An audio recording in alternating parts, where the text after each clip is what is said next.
السلام علیکم۔ اسلام آباد میں اسامہ کا جو دردناک واقعہ پیش آیا، جسے کل رات کو اسلام آباد پولیس نے 22 گولیاں ماری، اس بات کی جتنی بھی مذمت کی جائے وہ کم ہے۔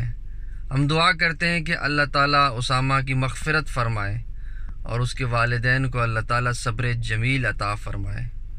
پولیس ایک ادارہ جو عوام کی تحفظ کے لیے ہوتا ہے، لیکن بدقسمتی کے ساتھ یہی پولیس عوام کا اس پولیس کے اوپر 1% اعتماد بھی نہیں ہے۔ یہ کوئی پہلا واقعہ نہیں ہے جو ہم کہیں کہ بائی مسٹیک ہوا ہو۔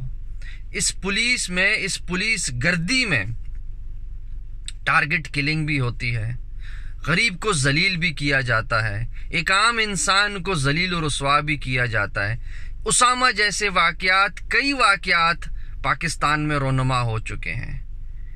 یہ لمحہ فکریہ ہے کہ وہ پولیس جو عوام کے ٹیکس کے پیسوں کے اوپر چلتی ہے، ان کی تنخواہیں، ان کی سہولتیں سب عوام کے ٹیکس کے پیسوں سے آتے ہیں، اس کے باوجود یہ عوام کو تحفظ دینے کی بجائے خوف و ہراس پھیلاتے ہیں۔ پاکستان میں موجودہ حکومت سے میں مطالبہ کرنا چاہتا ہوں کہ آپ ہنگامی بنیادوں کے اوپر پولیس ریفارمز کی طرف جائیں، سزا اور جزا کا عمل لے کر آئیں۔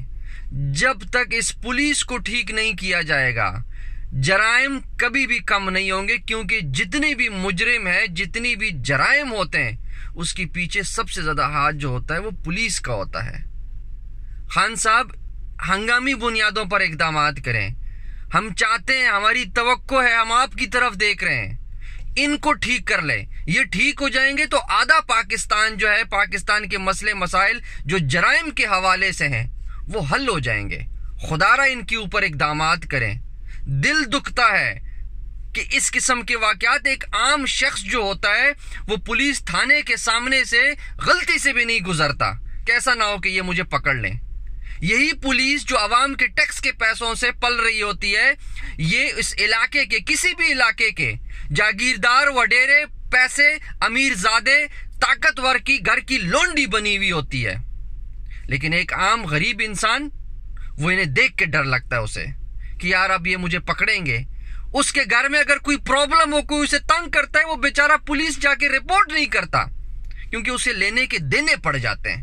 ایسی ہے ہماری پولیس۔ خدا را رحم کریں اس عوام کے اوپر۔